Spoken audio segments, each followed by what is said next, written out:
Continuamos con nuestra clase de Romanos. Hoy vamos a empezar el capítulo 12. Romanos, capítulo 12. Ya vamos casi al final, ya falta poquito para terminar la carta. Y podríamos decir que la parte de la doctrina general ya pasó, la parte de doctrina más profunda ya pasó. Y lo que viene ahora es un poco de aplicación de esa doctrina. Por eso el título que le pusieron ahí en el capítulo 12 es Deberes Cristianos, porque de alguna manera es la confrontación de cómo debemos de aplicar la palabra. Y sí vimos el primer versículo, ¿no? Si no me equivoco, la última vez. ¿O no? Sí. ¿No? Dice, así que hermanos, os ruego por las misericordias de Dios que presentéis vuestros cuerpos en sacrificio vivo, santo, agradable a Dios, que es vuestro culto racional. Yo me acuerdo que lo estuvimos analizando, la palabra culto, que es un culto racional. Sí. ¿Se acuerdan cómo era la palabra racional?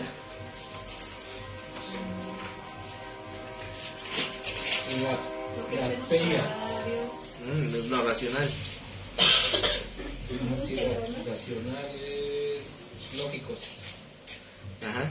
Y la palabra culto es así, es latpeia. Sí. Que es nuestra adoración a Dios.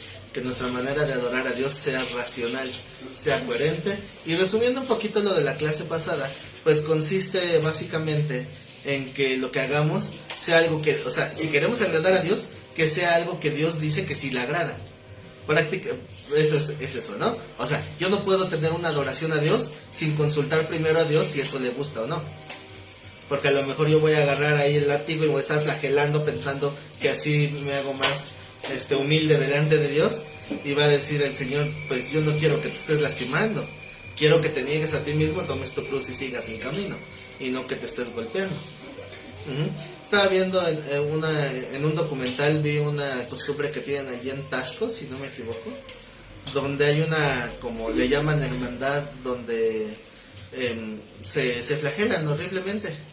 Y tienen ya las marcas como una V pintada en la espalda, de que están paz, látigo, látigo, látigo, y látigo. Ya tienen ahí toda la piel ya toda marcada, toda llena de llagas, de tantos golpes que solitos se dan. Y les cargan un montonal de varas de espinas en la espalda. Y todo eso es una tortura que ellos dicen que es para Dios. Si yo le preguntara a Dios qué opina de eso, ¿qué creen que diría? ¿Qué te hace pensar que eso a mí me agrada?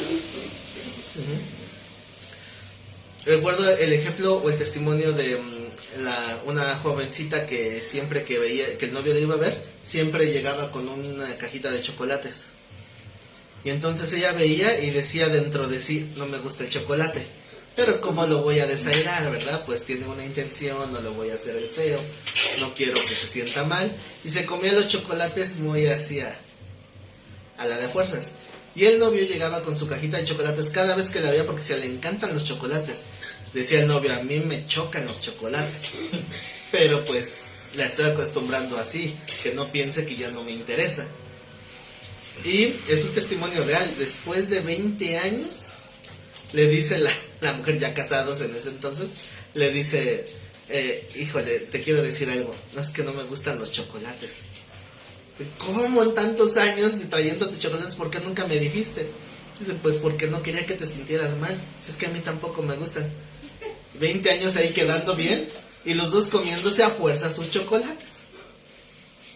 Si yo quiero agradar a Dios, pues también tendría que preguntarle, ¿de qué manera puedo saber qué es lo que a Dios le agrada? Conforme a la verdad. Ya está, ¿verdad? Está en la palabra de Dios ya está redactada. Entonces, ¿qué pasaría si yo hablo de, no sé, de una persona que ustedes conozcan, pero doy un testimonio totalmente diferente? Vamos a poner un ejemplo. Vamos a suponer que yo les platico que hace unos pocos años, aquí en México gobernó el mejor presidente del mundo.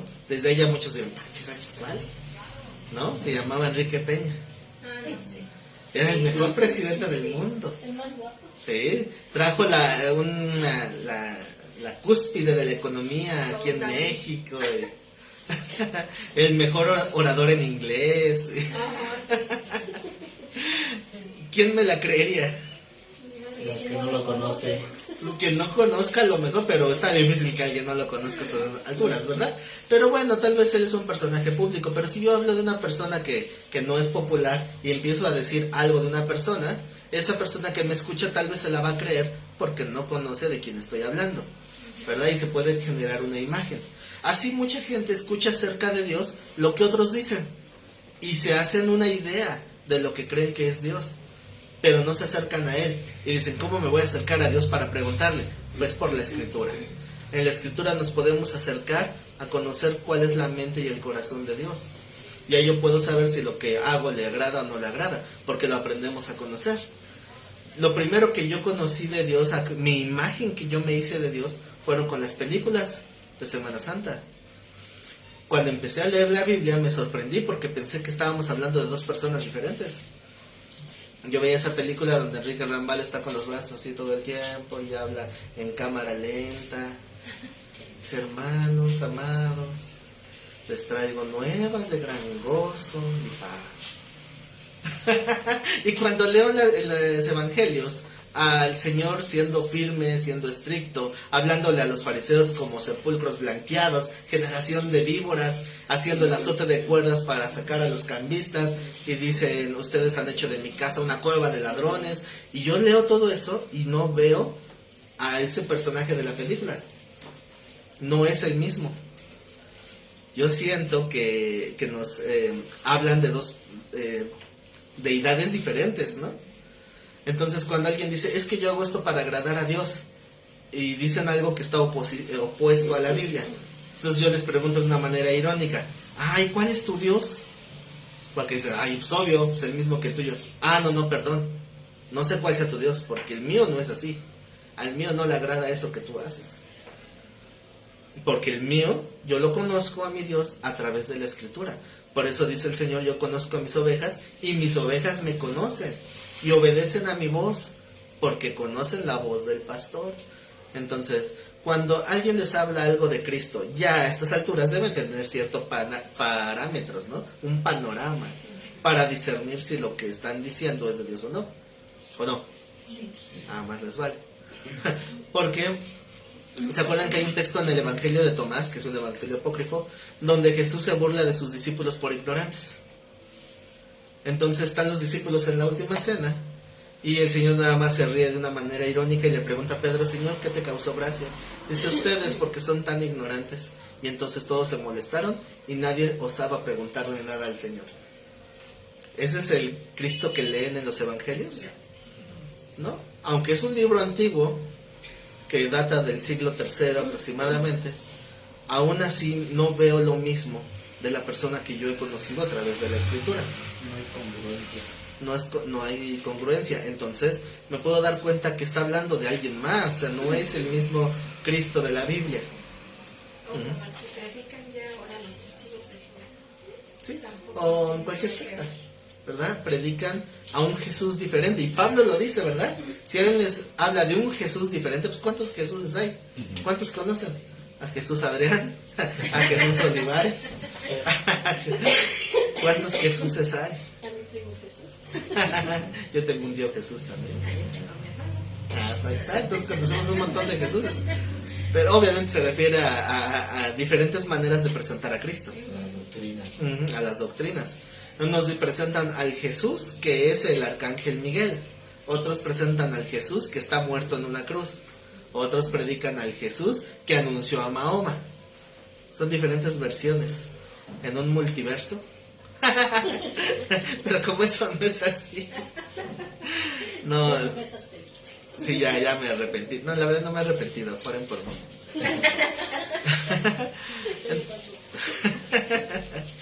Entonces, Cristo por eso preguntaba, ¿quién dicen ustedes que soy yo? Y daban diferentes ideas.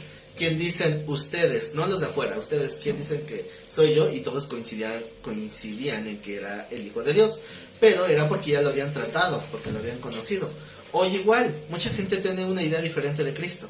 Nosotros tenemos que tener la misma idea, porque nuestra idea de quién es Cristo procede de la Escritura. Entonces tenemos que estar en un mismo espíritu, en un mismo sentir, unánimes, como dice el Señor, hablando una misma cosa. Nuestra doctrina tiene que ser la misma. Hay doctrina secundaria que de repente podemos diferir, bueno, ahí tenemos tolerancia y no pasa nada, ¿verdad? En la doctrina fundamental, lo que llamamos la ortodoxia, eso no debe de variar, debemos de coincidir tal cual. Entonces, eso va a regir nuestra conducta, para saber qué hacer y qué no hacer, y cómo le rendimos culto a Dios. Si una persona va a una reunión de culto, y a la hora de la alabanza levanta las manos, ¿eso le agrada a Dios o le desagrada? ¿O él es indiferente? Depende de la intención con la que lo están marcando. Depende de la intención. Porque les digo, ¿no? A veces llega el nuevo y imita porque no sabe el por qué. Dice, pues aquí yo quiero acercarme a Dios, pero no sé cómo. Pero yo veo que el que al lado de mí, cuando está alabando, levanta las manos. Pero levanta las manos así. Y ahí estoy viendo, así. ¿Así? No, así. Ya, así. ¿Sí? Y después voltea al otro lado y ve al otro que está alabando, pero con las manos así. Digo, más arriba. No tan arriba. Ay, ya me cansé. Ay, pero pues ni modo, ese es el suplicio de seguir a Cristo. Y ahí están forzándose. Y es que yo leí una historia de este Moisés que le tenían que detener las manos. Y pues ni modo, ¿no? Tienen una idea. Pero entonces, ¿a quién le hago caso? ¿Al de la derecha que dice que es con la mano así o al de la izquierda que es con la mano así? Pues entonces hago mi kamehameha. Uno arriba y otro abajo. El objetivo es saber por qué hacemos las cosas y entender la razón. Que nuestro culto sea racional. Y no nada más por imitar o por copiar. Ajá. Hay unos que cantan las alabanzas y luego no entienden las palabras y las guachaguachean. O sea, como ahora que cantamos cantos hebreos, así andaban algunos, ¿no? De Kuma Adonai. Adonai. Digo, no los juzgo, pero sí, es imposible no darse cuenta que algunos no ni ataban ni desataban. Entonces tenemos que ir practicando y tenemos que ir conociendo para que no nos pase eso y saber lo que estamos haciendo. Y cuando cantamos esos cantos en hebreo, precisamente por eso poníamos la traducción. O sea, que sepan que están cantando para que no vayan a cantar igual palabras huecas. Ya si lo analizamos, pues nos llevaría toda una clase o varias clases a analizar ya las letras. Pero sí tenemos que saber qué cantamos. A veces cuando cantamos Hosana, a veces después de acabar esa alabanza les pregunto, ¿qué significa Hosana? Para que cuando alguien me diga, no sé, le digo, entonces ¿para qué lo cantas? O sea, no puedes cantar algo que no sabes ni qué, ni por qué, ni para qué. Por eso cuando estaba la canción de Remolineando y por causa de él me haré más vil, yo decía, no, yo no voy a cantar eso. O sea, no, para mí eso no tiene sentido. Y aunque en aquellos entonces, estoy hablando de hace ya más de 20 años, pero una persona se acerca así como con mucha jactancia, como diciendo, qué ignorante eres, es porque en la Biblia está que David se veía más vil y no sé qué. Y decía, bueno, puede ser que haya un texto que hable de eso, pero sigue sin tener sentido para mí. Yo no puedo cantar eso porque va en contra de mi propia ideología. Yo no creo que Dios me haga vil. Yo creo que de ahí me sacó el Señor. No lo puedo cantar de esa manera. Yo siento que sería como una burla a Dios decirle que Él me está haciendo más vil. Es decir, yo te estoy tratando de santificar y me estás diciendo que te estoy envileciendo. Y ahí están todos remolineando y remolineando, diciéndole eso a Dios. Como que no tiene sentido. Entonces, eso es nada más unos ejemplos. Nuestro culto debe ser racional. Entonces, ¿cómo se presenta el culto? El culto no son palabras, no son unas simples actividades de grupo, es toda nuestra vida. Por eso el texto dice que presentemos nuestro cuerpo como un sacrificio vivo. ¿Qué significa sacrificar? Es matar, no es sacrificar, ¿verdad? ¿Qué tenemos que sacrificar? Simplemente nuestra vida. ¿Sí? Como decía Pablo, mi yo carnal ya fue crucificado juntamente con Cristo. Y lo que ahora vivo, lo vivo en la fe del Hijo de Dios. Entonces ya dice, ya no vivo yo, más Cristo vive en mí, porque lo visualiza como si fuera un nuevo hombre, ¿verdad? Eso es lo que queremos ejemplificar en el bautismo. Nos sumergimos simbolizando que ya estamos muertos a nuestra vida anterior, salimos del agua, como nueva criatura, y ahora ya vivimos una vida diferente. Si salimos del agua y seguimos con nuestra vida de antes, no nacimos de nuevo, nomás nos mojamos. Alguien que sale del agua representa, si tuvo la fe verdadera, representa una nueva criatura. Un pecador que se moja y no se arrepiente es solamente un pecador mojado. No cambia nada. Un puerquito al agua. Puerquito medio lavado. Entonces eso no va a cambiar en nada nuestra naturaleza que traemos de pecado, ¿verdad? Entonces ya tenemos que sacrificar nuestro cuerpo, y sacrificar el cuerpo es que todas nuestras acciones ahora sean para glorificar a Dios, porque se lo ofrecimos a Él. Es como cuando consagran un elemento, algo material, para Dios. Como en el Antiguo Testamento que consagraban los utensilios del tabernáculo para el servicio de Dios. Así nosotros somos como los utensilios sagrados. ¿Quién es el que obra? El Espíritu Santo. ¿Cuál es el instrumento? Nosotros. ¿Quién mandó? Cristo. ¿Para honrar a quién? Al Padre. ¿Cuál es nuestro papel? Simplemente el ser herramientas. Entonces tenemos que ser herramientas consagradas, así como esos utensilios. Lo curioso es que Pablo lo ponga como un ruego, ¿no? Así que, hermanos, os ruego por las misericordias de Dios que dejen de hacerse patos, ¿verdad? Bueno, es lo que da a entender. Dice en el versículo 2: no os conforméis a este siglo, sino transformaos por medio de la renovación de vuestro entendimiento, para que comprobéis cuál sea la buena voluntad de Dios, agradable y perfecta. ¿Qué significa conformarse a este siglo? ¿De qué? Amoldarse. Algunos lo interpretan como conformismo.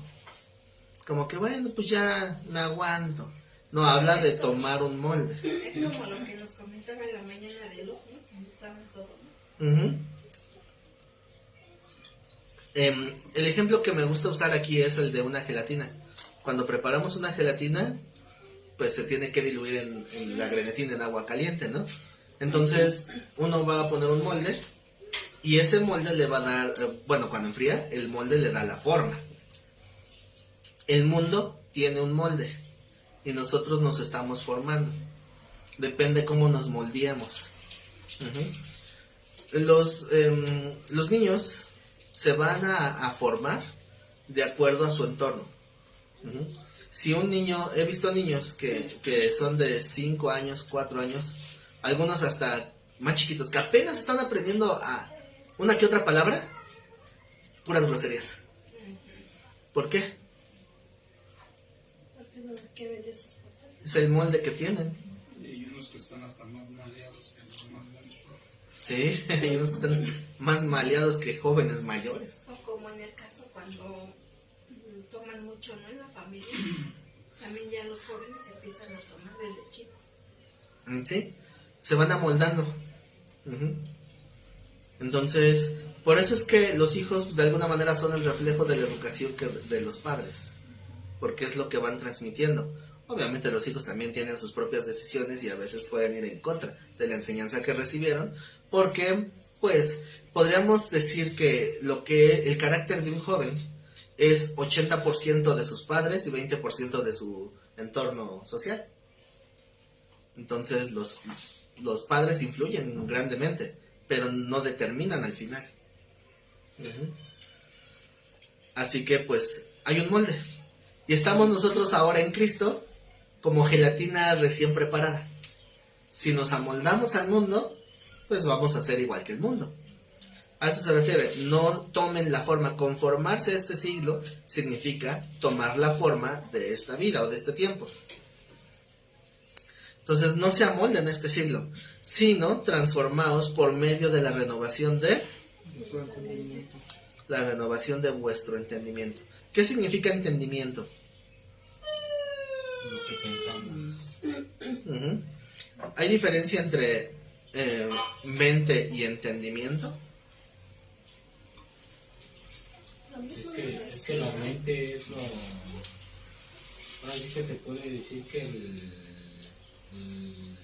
recipiente, ¿no? Y el entendimiento es lo que ahora sí que lo que le ponemos al recipiente. Así es. Entonces la palabra entendimiento que se usó en este texto es la palabra nous.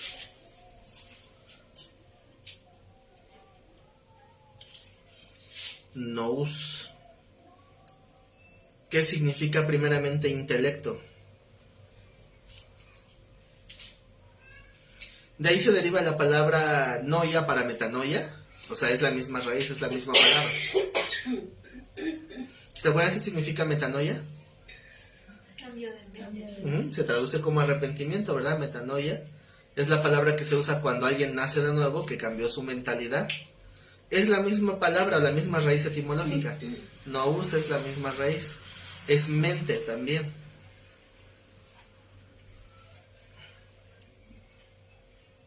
Es el pensamiento.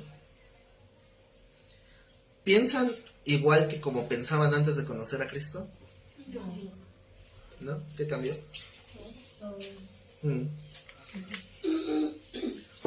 Y más tiene que ir cambiando, ¿verdad? Poco a poco se tiene que ir cambiando.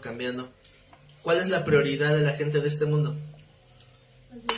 Salud, dinero y amor. Salud, dinero y amor, las tres principales necesidades. Y en base a eso se vive. ¿En base a qué vive el cristiano? Agradar a Dios y... ¿Y qué?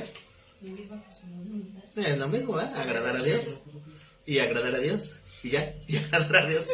Eso es todo. Bueno, sí. Y ser mártir. ¿Hay algo más? Bueno, es que yo iba a decir, bueno, y cumplir el propósito, pero es parte de, ¿no? Parte de agradar a Dios. Sí. Al final de cuentas, somos comprados como esclavos. Que es quien quiera. Quien no quiere, pues no y ya. Pero pues nos damos cuenta que ser un esclavo de Cristo nos conviene, porque Él sabe lo mejor para nosotros y la vida que Él quiere plantearnos es mejor que la que nosotros queremos para nosotros mismos. Por eso dice que el que pierde su vida la hallará, y el que haya su vida, o sea, el que busca sus propios intereses en este mundo, pues va a perder la oportunidad que Dios tenía para él. Dicho de otras palabras, hacer la voluntad de Dios en mi vida me conviene más que hacer mi propia voluntad. ¿Por qué? Porque aquí hay una garantía. ¿Cuál es la garantía? La buena voluntad de Dios es agradable y perfecta. Son tres características: buena, agradable y perfecta, ¿verdad? Entonces, ¿qué mejor garantía que eso? La buena voluntad de Dios es agradable y es perfecta. Hay cosas que podemos decidir en nuestra vida que pueden ser agradables, pero no son perfectas. ¿Por qué? Porque traen malas consecuencias o medianas consecuencias, ¿no? Pero la voluntad de Dios no hay falla, es perfecta. Cuando me pongo a pensar en lo que era mi vida antes de Cristo, pues tenía un rumbo totalmente diferente. Entonces, como mi meta era ser un empresario exitoso, pues todas mis decisiones, todas mis metas, todos mis propósitos iban enfocados a ese punto final, a esa meta. Entonces, en algún punto, pues tuve mi agencia de publicidad, de modelos y decanes. Ya estaba incursionando como manager de artistas. Y decía, todo va bien, todo en popa. Tenía planeada una gira por toda la costa de la República Mexicana con artistas. Estábamos haciendo ese proyecto. Hasta que quise empezar primero por una expo aquí en Ecatepec. Ese fue el principio del fin. Y ¿El pues... principio de su meta? ¿Eh? El fin de su meta. El fin, porque ahí es donde Dios me tumbó. Pero fue el principio de su meta. No, De su meta no era. de la meta no ya. Bueno, pero de mis metas carnales, yo ya estaba trabajando en eso porque esa era mi meta. Pero pues obviamente Dios no tenía otros planes. Entonces, de antes de tener la idea de ser rico e influyente, pues ahora lo soy, pero en otro aspecto. Totalmente diferente. Ajá. Entonces, cambió totalmente. Además que yo era muy reservado, muy tímido. Jamás me imaginé hablar delante de un grupo de personas. Cuando yo exponía en la escuela, yo era de los que estaban así. Digo que la primera vez que prediqué nada más escuchaba. Abraham, están tocando, no son mis rodillas. Pero fue todo un proceso. Ahora he tenido la oportunidad de predicar frente a grandes grupos de personas. Pero ya no siento esa intimidación que en un principio, que antes sí me intimidaba pararme frente a un grupo de gente. Pero ya son los años de la experiencia. Pero porque fue cambiando, yo jamás me lo imaginé. También yo les platiqué que yo ya, según en mi mente dije, Señor, aquí estoy, me voy a comprometer contigo y a lo que tú quieras. Y el pastor dice, va a haber curso de homilética. Y yo en mi mente, ¿qué caramba será eso? Pero pues es de Dios, así que pues yo le entro. El chiste es aprender. Y cuando entro al salón, era un saloncito, estaba donde nos reuníamos y había un saloncito aparte. Y ahí nos reunimos. Cuando yo estoy en ese grupo y dice el pastor, bueno, pues ¿saben lo que es la homilética? Y yo, no. Se les va a preparar para predicar. ¿Yo qué? No, perdón, me equivoqué. Me dio mucha risa porque llega el pastor a la puerta y me cierra la puerta y la detiene con la mano. Dice, ya entraste, ya no sales. Dice, si estás aquí es por algo. Y no me dejó salir. De hecho, mi primer bosquejo fue el de Apocalipsis 3:20. Que ya cuando fue mi primer práctica. Y bueno, ese fue el principio. No eran mis planes. A veces de repente me dan esos como que anhelos de retomar lo que alguna vez dejé. A mí me gusta ver un programa que se llama Shark Tank, porque me gusta el emprendimiento, me gustan los negocios, me gusta todo eso. Entonces luego me pongo a hacer los proyectos y dije, ay, voy a mandar mi solicitud. Y el Señor dice, ¿qué? ¿A quién está sirviendo? No, yo nomás decía, ¿verdad? Yo nomás decía. Y son de repente esos como que recuerdos y esos anhelos de cosas que me agradan. Pero a final de cuentas no estoy ni renegando ni me siento mal de la vida que hoy tengo. Porque a final de cuentas, en un abrir y cerrar de ojos, pues ya llevamos 8 años como iglesia, ya van a ser 11 de instituto. Sí son 8 de iglesia, ¿no? No me vaya a estar equivocando. Dice, si tú te acuerdas, yo menos, van a decir. Pero así, en un abrir y cerrar de ojos. Y no se me ha hecho pesado. O sea, sí ha tenido un montón de problemas y un montón de situaciones difíciles, pero ha sido agradable. Y compruebo la voluntad de Dios, buena, agradable y perfecta. Tal vez tengo mucho menos dinero que antes, pero tengo mucha más paz que antes. Y antes tenía más carencias que ahora. Y se me hace, humanamente hablando, ilógico. Espiritualmente hablando, tiene toda la lógica del mundo. Porque pues no me ha faltado nada. O sea, Dios nos ha suplido todo. A veces hay que padecer pues como todos, ¿verdad? Dios permite que salga el sol sobre buenos y malos y pues a veces llega la tormenta, como en los 2 cimientos, llega el viento fuerte, pero al final Dios siempre se manifestó. Entonces es una comprobación que la voluntad de Dios es buena, agradable y perfecta. Y Él lo está diciendo a manera de promesa. Si tú no dejas que se amolde tu mentalidad al mundo, lo vas a comprobar. Es una garantía. Hablando con un amigo, ya les he platicado esto, hay un amigo que vive aquí bien cerquita, que le he predicado durante años, pero ya lo tengo harto, ya lo tengo hasta acá, dice ya. Y decía que él nunca ha visto un milagro. Le digo, yo los veo a cada rato. Hemos visto en varias ocasiones cómo se multiplica la comida, hemos visto cómo de alguna manera el dinero se está multiplicando. O sea, es increíble, o sea, las cosas que Dios hace. Ha habido sanidades, ha habido un montón de cosas. Y dice, pero es que eso nada más son cosas de tu mente. O sea, es de mi mente que alguien que está enfermo, oramos por él y sane, y ya no necesita, y va a los médicos y ya no necesita medicamento. Una hermanita que iba a operación, a cirugía, oramos y el médico dijo que no se explicaba por qué, ya no necesitaba la cirugía. Dice, son coincidencias, me decía mi amigo. Le digo, ¿en serio piensas que son coincidencias? Llevo años viviendo de coincidencias. Bueno, a mí no me gusta ese término de diosidencias, porque no es un término teológico, pero es un término popular. Pero bueno, entonces, ¿quién no quiere vivir entonces esas coincidencias? qué coincidencia, cada vez que hago lo que Dios dice, obtengo las promesas que Él había ofrecido. Qué coincidencia. Qué raro. Qué raro. ¿Quién sabe por qué pasa? Entonces, hay personas que dicen, a ver, ¿cómo puedo comprobar que realmente la palabra de Dios es efectiva? Pues porque la pones por obra y tiene fruto, así de fácil. Es darle esa confianza a vivir nuestra vida conforme a la voluntad de Dios. Y de hecho, todo el propósito de la iglesia es ese, aprender a amoldarnos a Dios y no al mundo.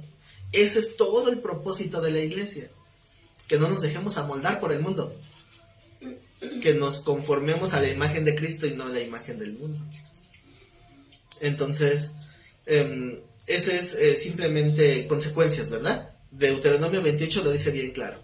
La bendición es la consecuencia ¿de qué? Obediencia. De la obediencia. Y la maldición es consecuencia de... Desobediencia. Fíjense que la diferencia, la maldición no es juicio por desobediencia, es consecuencia. Qué gran diferencia hay nada más entre esas dos palabras. Si me va mal, no es porque Dios me esté mandando un castigo, simplemente son las consecuencias de no haberme sometido a la voluntad de Dios. Porque eso es lo que el Señor nos enseña. Las bendiciones son consecuencia. Así, ¿queremos más bendiciones? Pues obedezcan. Es la manera más fácil. Hay gente que luego dice, es que no sé cómo alcanzar las bendiciones. Arrebatándolas. De hecho, me estaba acordando de un libro que se llama así. Hay un libro que se llama Arrebata tu bendición. O sea, ¿a quién se la arrebatas? ¿Al diablo? ¿A Dios? O sea, ni el diablo tiene tus bendiciones, ni puedes arrebatárselas a Dios. Eso ya raya la blasfemia. Sí. Entonces, ¿qué necesito para tener bendición? Obedecer. ¿Y cómo puedo obedecer si no sé qué es lo que Dios quiere? Pues para eso voy a los estudios, para aprender qué es lo que Dios quiere. Entonces, ¿creen aquí a manera de testimonial para lo que queda aquí grabado? Los que están presentes pueden decir que han comprobado la buena voluntad de Dios agradable y perfecta. Sí. ¿Alguien no lo ha comprobado? ¿No? O sea, todos ya lo comprobaron. Sí. Ah, ok. Pero digan sí. Sí. Ah, bueno, para que se escuche ahí en la grabación. O volteó la cámara para que se... Sí. ¿Sí la volteó? No, yo dije que sí. Ajá. Entonces, ¿qué mejor garantía que eso? ¿Se acuerdan de la apuesta de Pascal? Sí. ¿Eh? Pascal, un famoso matemático y físico, que decía entre el medio de los intelectuales, que le decían, solamente los tontos tienen fe en Dios. Y decía, bueno, les propongo una apuesta, ¿verdad? Si yo hago la voluntad de Dios, haciendo alusión a este texto de Romanos, mi vida tendrá buenas consecuencias, tendré una buena vida. Pero si estoy mal, no pasa nada. O sea, si ustedes tienen razón y muero y no hay nada, yo no perdí, yo gané, porque mi vida fue de buena calidad. Pero si yo estoy bien y ustedes mal, significa que ustedes van a tener una mala vida, unas malas consecuencias de vida por su mala manera de vivir, y después tienen que rendirle cuentas al Creador. Así que ¿quién tiene más que perder? ¿Ustedes o yo? Esa es la famosa apuesta de Pascal. Una vez escuché en un capítulo del Dr. House decir, la apuesta de Pascal es bien fácil de rebatir. Pero en eso lo interrumpieron muy ¿cómo se dice? Convenientemente para la trama, y ya no dijo cuál era su postura, pero lo menciona en un capítulo. Así que dice el texto, no os conforméis a este siglo, sino transformaos por medio de la renovación de vuestro entendimiento, para que comprobéis cuál sea la buena voluntad de Dios, agradable y perfecta. ¿Vamos bien hasta ahí? Dice, digo pues por la gracia que me es dada, a cada cual que está entre vosotros, que no tenga más alto concepto de sí que el que debe de tener, sino que piense de sí con cordura. Es con cordura, no con gordura. Nadie me explicó. Conforme a la medida de fe que Dios repartió a cada uno. Aquí vamos igual a desmenuzarlo un poquito. ¿Qué es pensar con cordura? ¿Ser íntegro? Bueno, pero eso no es cordura. Pensamiento racional. ¿Cómo? Que recapacites en las cosas que vas a... ¿Recapacitar en las cosas? Más o menos. Es ser racional. Es ser racional. ¿Qué es lo contrario a la cordura? Sobre. ¿Es lo contrario? Lo contrario. ¿Locura? La locura. La cura de la fornicación. No, pero es eso, otra locura. Esa es Esa es de la buena. Les voy a decir cuál es la palabra cordura en el griego. Sofroneo. ¿Saben qué significa literalmente? Sofroneo es una mente sana.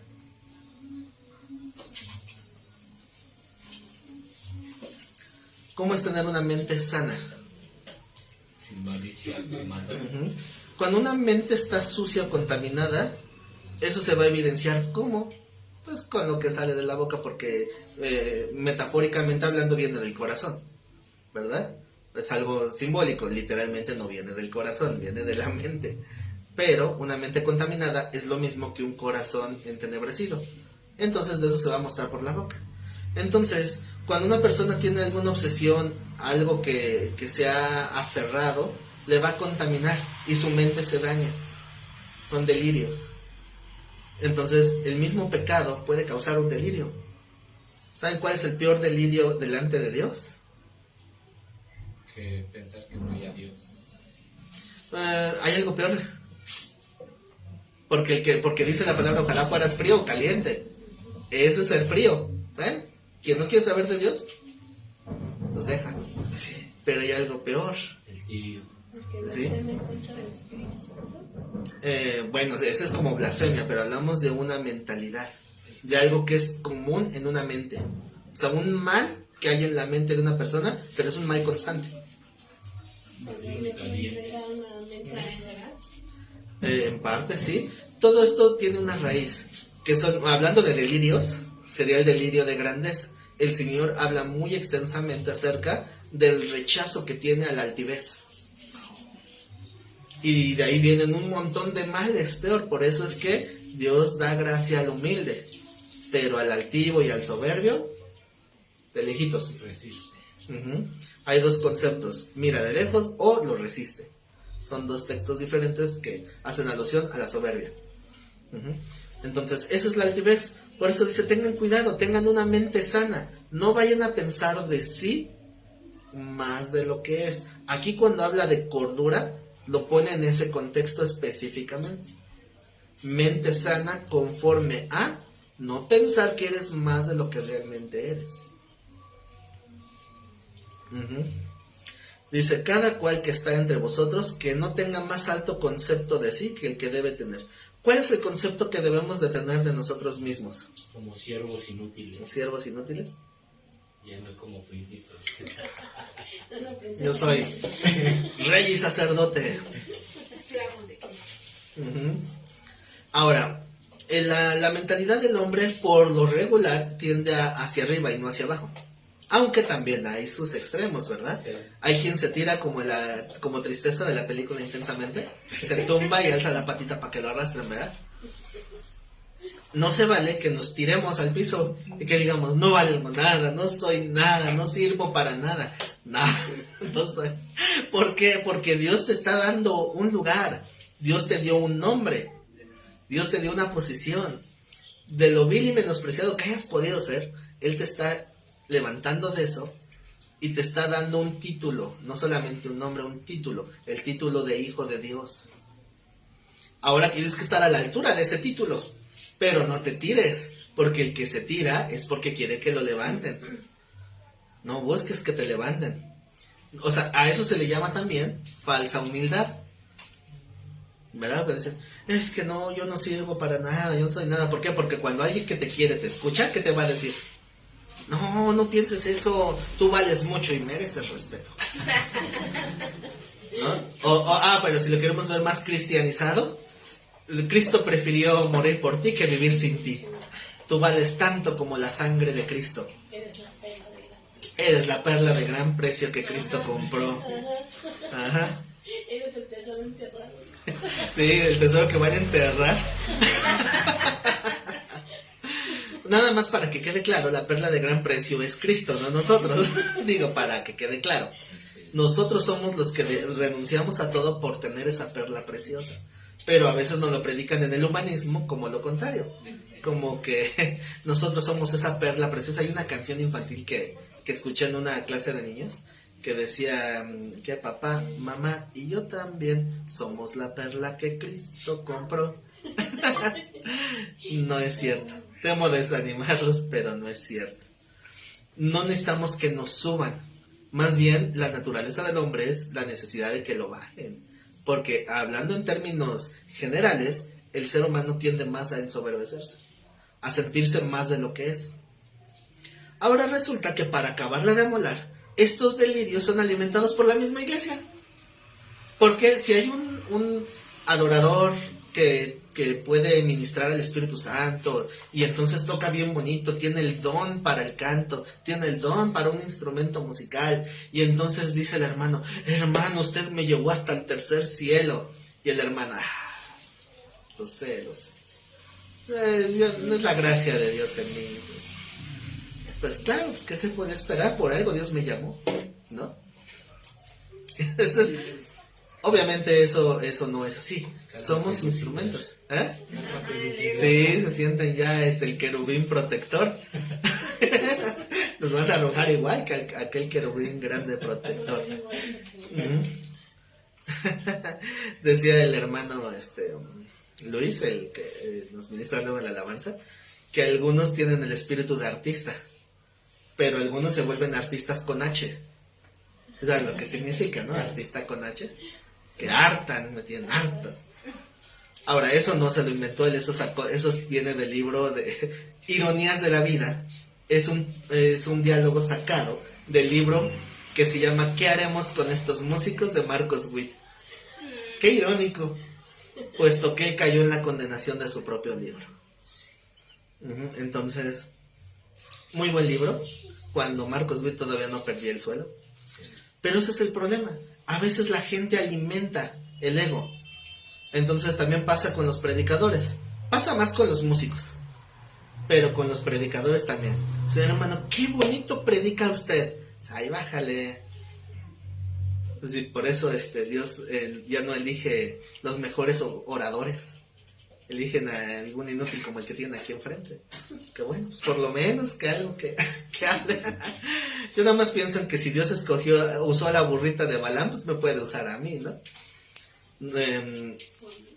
Y si Dios se manifiesta, y hay veces que la gente que está escuchando recibe el mensaje y Dios le ministra, pero al ser carnales, no le dan la gloria a Dios, se la dan al predicador. Que es el peor error del mundo. No le roben la gloria a Dios. Porque cuando se trata de maestros del mundo, o sea, de temas seculares, se reconoce el esfuerzo del maestro. Cuando hablamos de maestros de la Biblia, no se reconoce al maestro terrenal. Se reconoce al autor de la palabra. Porque la palabra es de él y nosotros solamente somos portadores de la palabra. Somos mensajeros. Igual, si tú vas y predicas a tu vecino y te dices, gracias por esas palabras que llenaron mi corazón, no te sientas importante, no hay virtud en ti, no te sientas más de lo que eres. Por eso hay que tener un concepto equilibrado de lo que somos. Ni tirarse al suelo, ni elevarse de más. Algunos que salen del instituto, como saben, que sienten que se las saben de todas, y dicen, te voy a enseñar las profundidades de la hermenéutica. Y entonces empiezan con todos esos términos domingueros que nadie les entiende y dicen, ya ves cómo se aprende. Entonces algunos terminan graduados de becerros de oro, o sea, porque quieren adoración, y eso puede ser muy sutil, a veces ni cuenta se dan y están recibiendo esa gloria, como los famosos premios ARPA, que ya creo que ya no existen, pero eran unos premios tipo Grammy, o no sé cómo se llaman, Emmy, no sé. El chiste es que era un reconocimiento a la música cristiana. Y ahí está el premio para la mejor revelación pop del año de música gospel es, decía Chuy Olivares, Rosita Alviles. Luego ver si ven esa prédica, la voy a buscar. Me da mucha risa, me da mucha risa como dice Chuy Olivares, es que no me acuerdo el título, las voy a buscar. Porque hace ese ejemplo, decía de eso de los premios ARPA. Ya están, gracias, conten una canción, ya está, que el Señor me salvó y que el Señor me sanó y que no sé qué, y todos aleluya, aleluya. Y sí, para la gloria de Dios, para la gloria de Dios. Si fuera para la gloria de Dios, no ibas a un evento que busca enaltecer a la gente. Así de fácil. Le pregunta a Chuy Olivares se me fue el nombre, es su líder de alabanza. Le dice, ¿tú irías a ese evento? Le hace. Dice, ¿para qué? Si estamos como un instrumento de Dios para servirle a Él. Entonces, sí, van a decir, tú dices eso porque tienes como 20 seguidores en Facebook. Cuando tenga 10,000 volvemos a hablar. Jamás de que el Señor viene antes. Dice, entonces, el texto, que nadie tenga un concepto más alto que el que debe tener de sí. Y que piense de sí con cordura, conforme a la medida de fe que Dios repartió a cada uno. Esto de la medida de fe habla de la capacidad que Dios nos da para mantenernos firmes. ¿Qué es fe? Es la convicción, ¿no? Según Hebreos 11. Sí. Certeza de lo que se espera, convicción de lo que no se ve. Pero estamos hablando del contexto de las promesas de Dios. O sea, firmeza en las promesas de Dios. En este contexto en particular, ¿cómo aplica la medida de fe? Conforme al conocimiento, ¿no? Bueno, en parte, pero también es conforme a la forma en que Dios nos va guiando. La convicción también diferente. Sí, la convicción para obrar en lo que yo creo que Dios me está hablando. Ajá. Por ejemplo, en mi caso, pues yo estaba bien a gusto como maestro. Ahí estaba a gusto. ¿Saben cuál es la diferencia entre el maestro y el pastor? Sí, la responsabilidad. La responsabilidad. Entonces, el maestro da cuenta de su predicación, mas no da cuenta de las almas. El pastor da cuentas de ambas. Entonces, dije, bien cómodo. Yo, como formaba parte de una iglesia donde yo era maestro, me limito a dar mis clases y que el pastor se haga bolas. Pero cuando el Señor me pone al frente, pues entonces, ¿qué le digo? Señor, yo no quería esto. Esto no estaba en mis planes. Obviamente no me estoy quejando. Pero lo que quiero decir es que yo ni lo planeé, ni se lo propuse a Dios, ni le dije, Señor, yo quiero ser pastor. No, yo creo que de los ministerios es el peor. En el sentido de que requieren más responsabilidad. Los de la alabanza pues tienen que prepararse musicalmente, obviamente espiritualmente, en cuanto a comunión del Espíritu Santo, saber ministrar al Espíritu Santo. Ok, es un trabajo importante. Nada más es pararse y cantar. No es pararse y cantar, ¿verdad? O sea, es saber ministrar su propia comunión con el Espíritu Santo y hacer partícipe a la iglesia de esa comunión. Esa es la labor del ministro de alabanza. No es un espectáculo. Tampoco.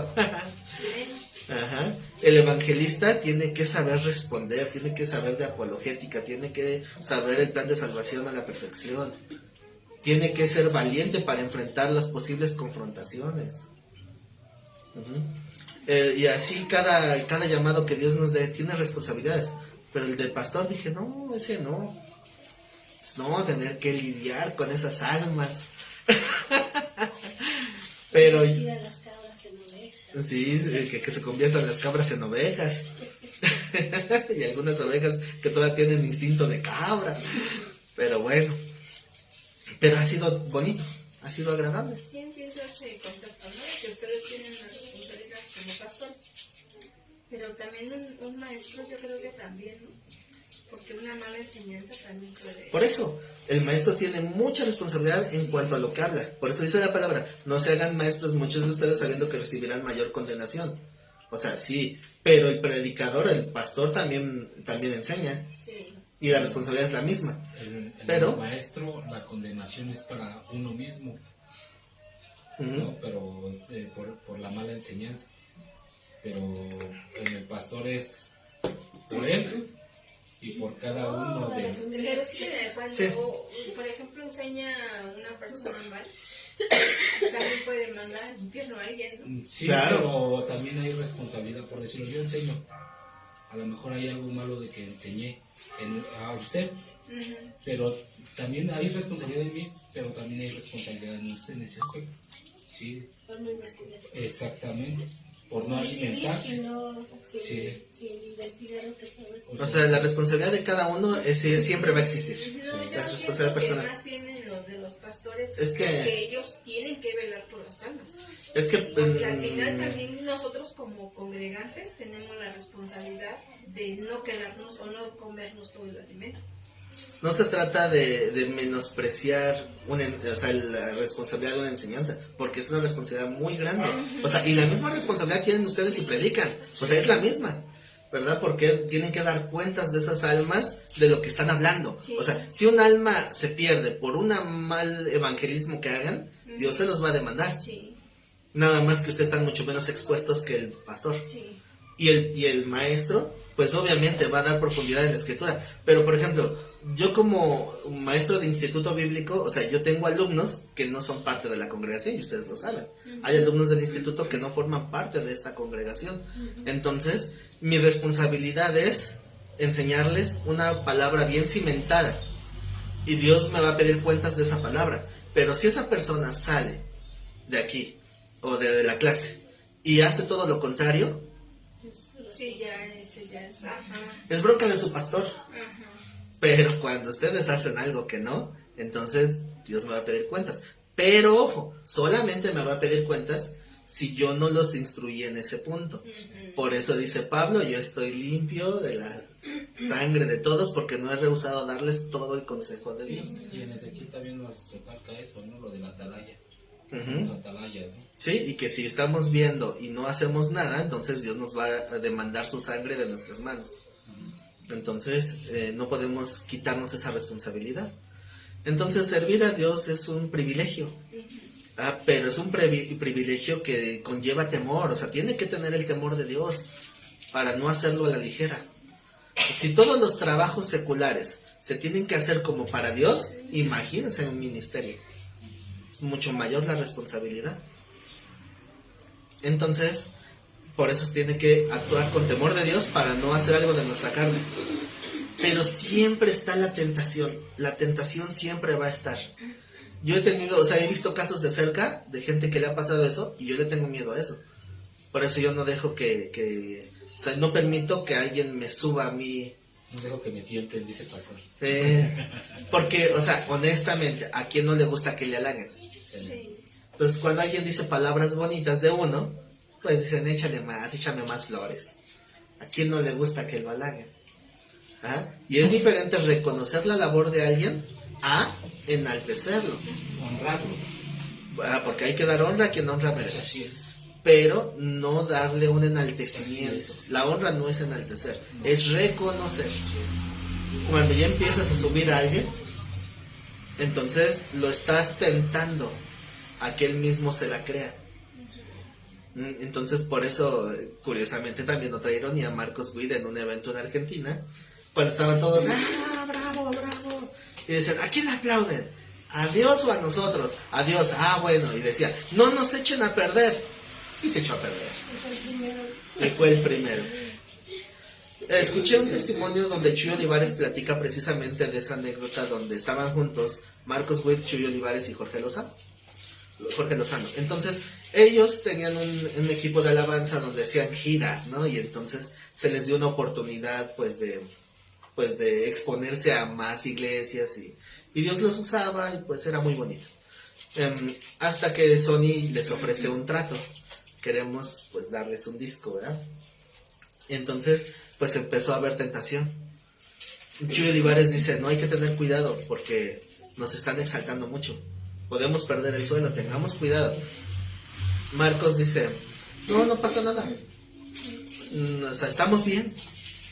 Y Jorge Lozano también, no, estamos bien. Cuando Chuy Olivares sintió, es testimonio de él, o sea, él lo ha contado públicamente.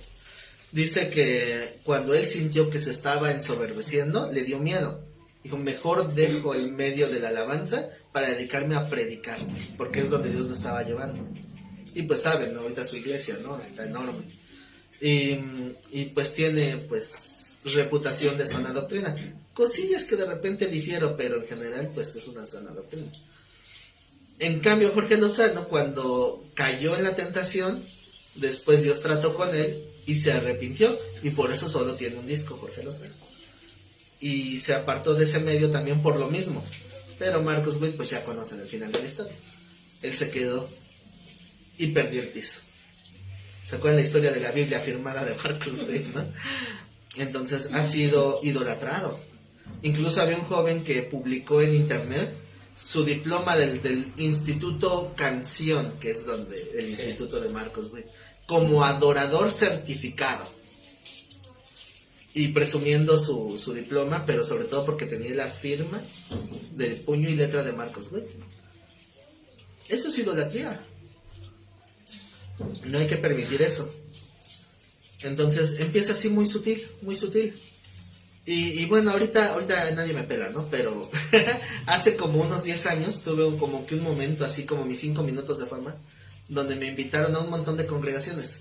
Por alguna extraña razón no me volvieron a invitar. Pero predicaba lo mismo que predico hoy.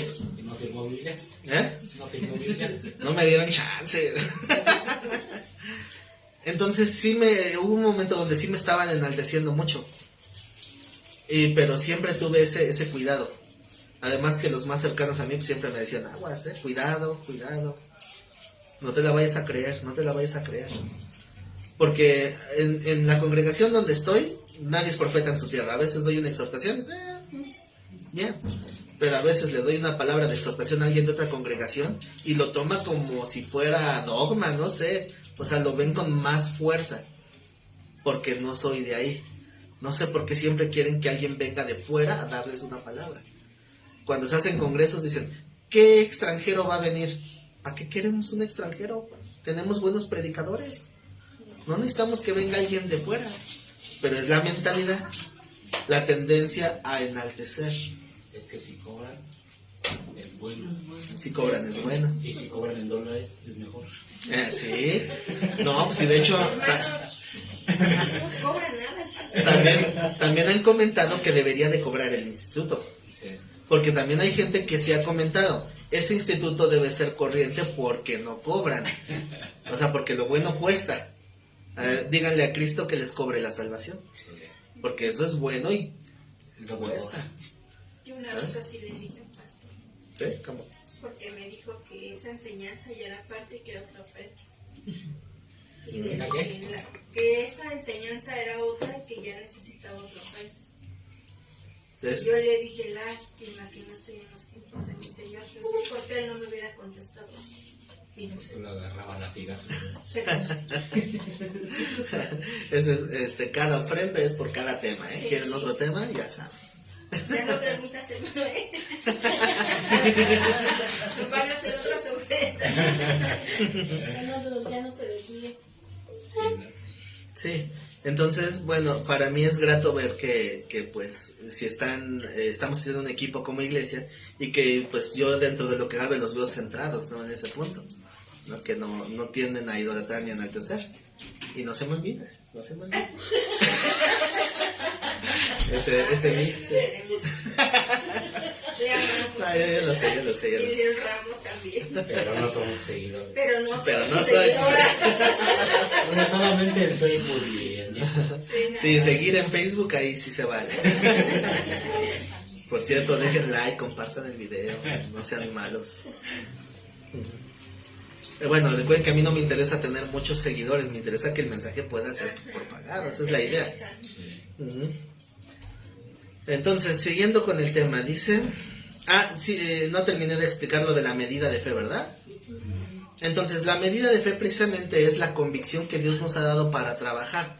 ¿Por qué? Porque si yo tengo la convicción de que lo que estoy haciendo es de Dios, esa convicción me va a mantener en la obra. Ujú. Es algo que Dios tiene que tratar con cada uno. O sea, si fuera por mí, yo hubiera habido 2-3 veces que dijera, ¿saben qué? Ya no quiero, ya. Y es que cambia mucho dependiendo la situación de cada persona, ¿no? En este aspecto, ¿no? Sabemos los que tenemos años dentro de lo que es el conocimiento de la palabra y no hemos sobresalido, ¿no? Lo digo por mí en ese aspecto. Y hay hermanos que llegan 2, 3 años, pero vienen de lo peor, ¿no? O sea, de lo más vil, ¿no? Y de la noche a la mañana se empiezan a servir, ¿no? A servir. Pero muchas veces también llega a suceder que es emocionalismo. Sí. Sí. Entonces, sí está bien, pero también está mal, ¿no? Dependiendo la situación. Es que hay que ser cabales, precisamente, para discernir el por qué. Sí. Ajá, el por qué sí o el por qué no se dan las cosas. Sí. Entonces, hay quien interpreta de una manera muy, muy superficial cuando llevan a Juan y a Pedro ante el concilio por predicar. Entonces se acuerdan que no sabían qué hacer con ellos, ¿no? Le dicen, ya no prediquen, y vuelven a predicar. Entonces, pues ya vamos a azotarlos, o qué les hacemos. Y entonces Gamaliel dice, no, mejor déjenlos, porque si esto viene de Dios, podrían encontrarse peleando contra Dios. Porque si es de Dios, va a prosperar. Esa frase de Gamaliel la descontextualizan para ponerla como si fuera un principio bíblico. O sea, si es de Dios, prosperará. Como dogma, ¿no? Como dogma.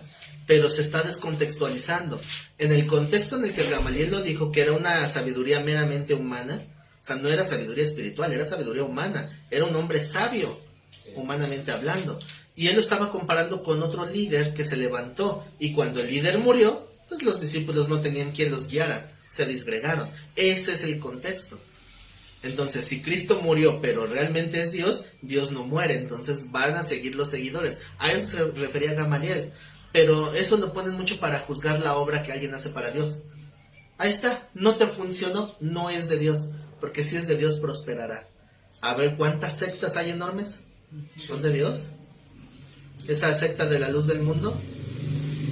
El líder en la cárcel y sigue fuerte la iglesia. Con todo y las pruebas, con todo y las acusaciones, que no solamente fueron acusaciones hacia él, sino a su papá y a su abuelo. O sea, 3 generaciones desde que se fundó la secta, con acusaciones y denuncias. Y la gente sigue ahí. Entonces, ¿por qué es de Dios? Porque lo que es de Dios prosperará.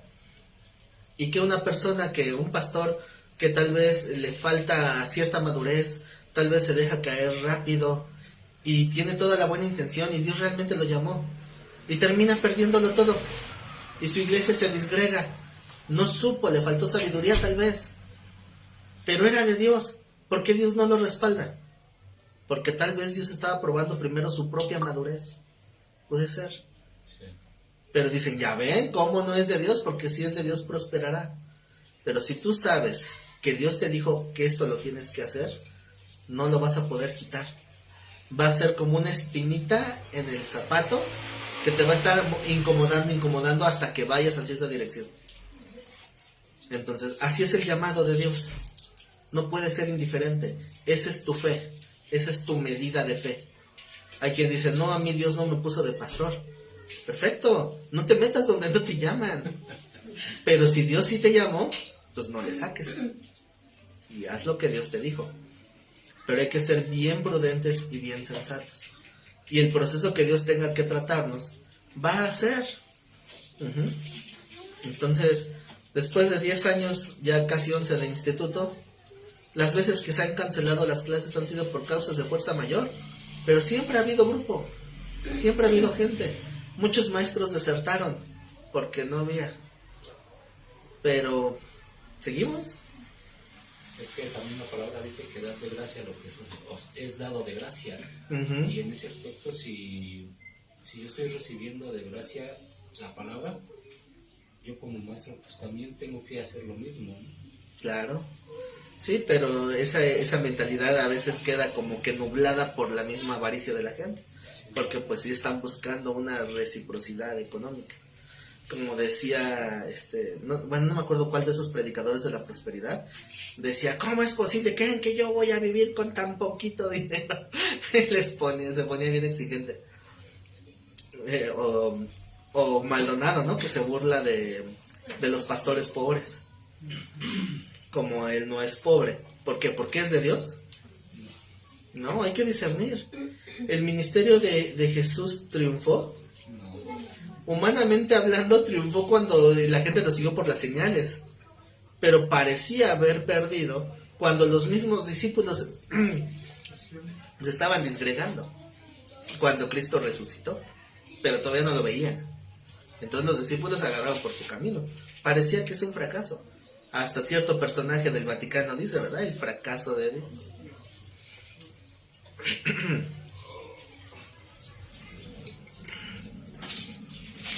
Entonces, un ministerio de Dios no se juzga por los frutos aparentes. Se juzga por la Escritura. Tenemos que juzgar por la Escritura.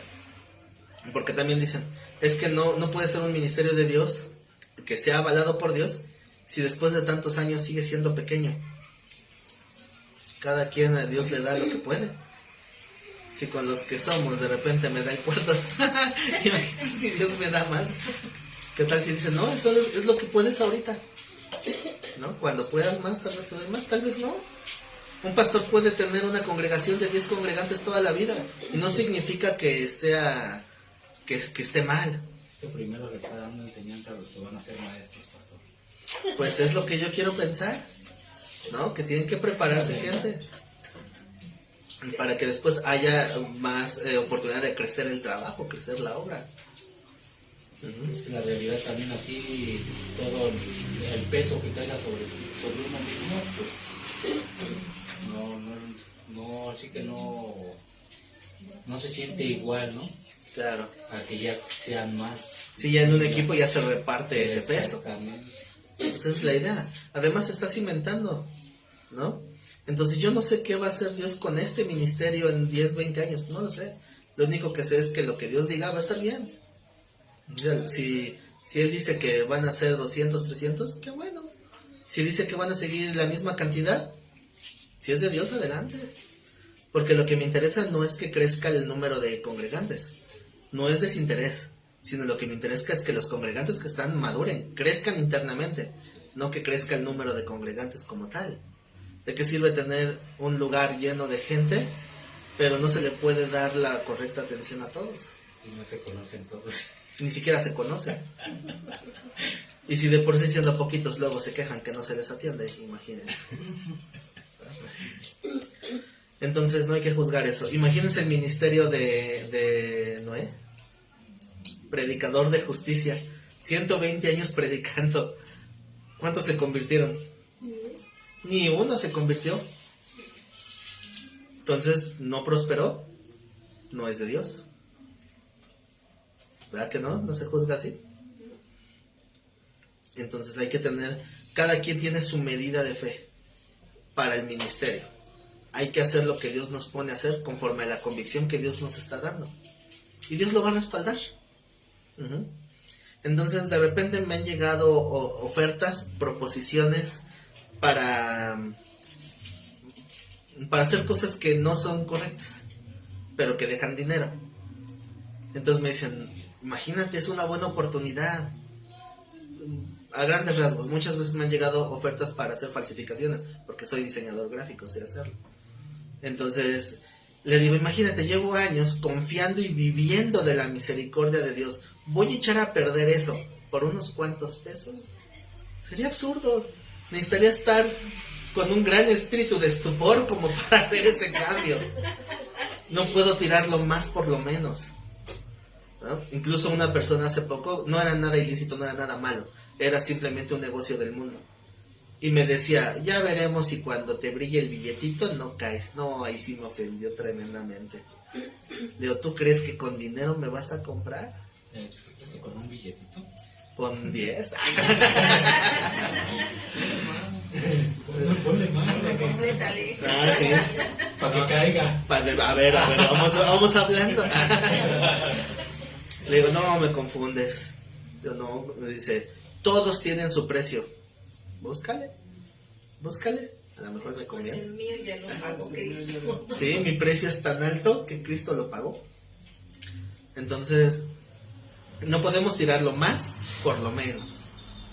Entonces ya no puedo yo arriesgar la comunión que tengo con Dios, no puedo, necesitaría ser tonto para perder algo, o sea, algo tan preciado, por alejarme de lo de Dios y dedicarme al mundo.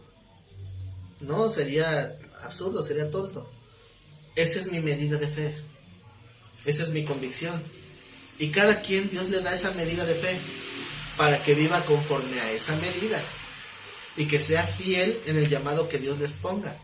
Tal vez alguien puede sentir ese llamado para la alabanza, por ejemplo, y tal vez está ahí peleando internamente. Luego. Le voy a decir al Señor, no, ya para qué, ya voy de regreso, ya no. Pero a lo mejor están peleando contra el llamado, o cualquier otro llamado, que Dios les pone algo en su corazón, y que se tienen que preparar. Alguna vez una hermana me dijo, es que Dios pone en mi corazón salir a predicar. Yo, perfecto, vamos a tomar un estudio de evangelismo. Ay, siempre el pastor con sus estudios. Así me dijo. Yo, pues es instituto, ¿qué esperabas? Venimos a estudiar. ¿Quieres hacer algo para Dios? Puedes hacer lo que Dios te ponga en tu corazón, pero mi labor es que lo hagas bien. O sea, que no quede en mí. Si lo haces mal, que sea bronca tuya y no mía. Porque mi labor es enseñarles a hacer lo que Dios les diga que hagan. Ese es mi trabajo. Ya lo que Dios les ponga a ustedes, eso ya es responsabilidad entre ustedes y Dios. Me dice un joven, también hace unos años, es que Dios pone en mi corazón, porque me profetizaron que yo tengo que ir a las naciones a predicar. Perfecto, mira, yo tengo contacto con algunos hermanos que tienen intercambios para misioneros. O sea, puedo hacer que te envíen a África si quieres, pero necesitas prepararte. Te voy a preparar durante un año para que puedas soportar, para que te fortalezcas. ¿Le entras? Ay, no, qué flojera. Entonces sáquese de aquí. No están dispuestos a pagar el precio. No están dispuestos a prepararse. Es que cuando ven ¿cómo se dice? Los testimonios de pastores que ya están grandes, ¿no? Y que son grandes en la palabra, por decirlo así, y empiezan a contar sus anécdotas, piensan que es fácil. Es decir, voy y hago y digo, cuando en realidad el proceso es lo más difícil, ¿no? Sí, o sea, no es cualquier cosa alcanzar lo que ellos han alcanzado. Por eso muchos de los predicadores que tienen cierto reconocimiento, la gran mayoría ya pasan de cierta edad, porque tal vez pasaron muchos años tras bambalinas sin que se note su trabajo, todo lo que han sembrado para hacer lo que hoy son, ¿no? Tampoco vayan a caer como en el error de se me fue su nombre, de la iglesia de MacArthur. No sé si se enteraron de esa noticia, que decía un predicador de la iglesia de MacArthur, dice, ni todo el pueblo cristiano es una 10ª parte de lo que es MacArthur. Eso ya. ¿Eso dijo? Sí, ahí pueden buscar el video. Eso ya raya en idolatría y se le hicieron un montón de comentarios por eso. Pero ya después dijeron, no, es que se expresó mal, que no quería decir eso.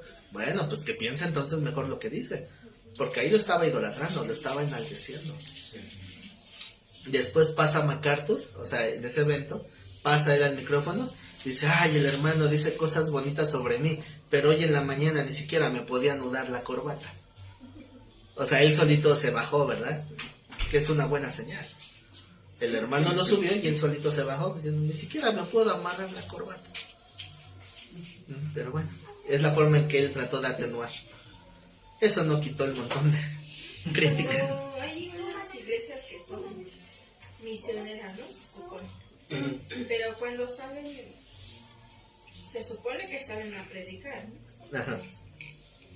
Porque es que yo conozco una iglesia que salen, pero van y visitan a otra iglesia. Y por ejemplo les llaman cosas, o sea, como que apoyo. Pero eso no es ser misionero, ¿sí? No, eso no es ser misionero. Eso es simplemente, pues, hacer obra social, o sea, hacer buena onda. No, y sobre todo ir a visitar otra iglesia. O sea. Sí, o sea, la iglesia o sea, no es malo, obviamente, ¿no? No es malo apoyar a otra iglesia, visitarse, hacer equipo con ellos. Pero no puedes decir, ese es mi ministerio, porque eso no es un ministerio. Ujú. El ministerio tiene que ir enfocado precisamente a que la obra de Dios crezca. Ujú. Entonces, nuestra labor no está, el énfasis no está en el evangelismo, está en la preparación para que lo que hagan lo hagan bien, con cimientos, y no que vayan a caer en el error que caen lamentablemente muchos.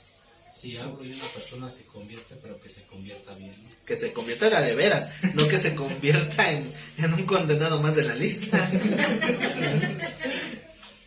En alguna ocasión un hermano me platicó que entró a la congregación y dice, es que estaba orando porque Dios nos puso un llamado a levantar 10 congregaciones, pero nos dimos cuenta de que nos faltaba cimentar más nuestra doctrina. Nos faltaba prepararnos más doctrinalmente porque hay cosas que de repente no sabemos responder. Entonces estábamos orando y pues Dios me trajo por una calle por la que nunca me voy y llegó con nosotros. Y decía, ¿será aquí? Le digo, amén. Le digo, bueno, aquí damos enseñanza. Si quiere se le puede dar una enseñanza ya a su congregación. Y estuve yendo como medio año a esa congregación a dar estudios ahí. Entonces yo creo que pues, es de Dios, porque somos un equipo, somos para apoyarnos como iglesias, en las iglesias con las que puedo luego aportar o apoyar. Si se puede apoyar, se hace, y si no se puede, pues no se puede, ¿no? A la medida de las posibilidades, pero ese es nuestro énfasis. Yo quiero que cuando alguien de aquí sea llamado que nos puede dar un estudio en tal lugar, adelante, vayan a evidenciar que tienen buena doctrina. Vayan a evidenciar que están instruidos. No me vayan a quemar, por favor. No vayan a hacer quedar mal, por favor. Por eso manda la hermana Ángeles o la hermana Miriam.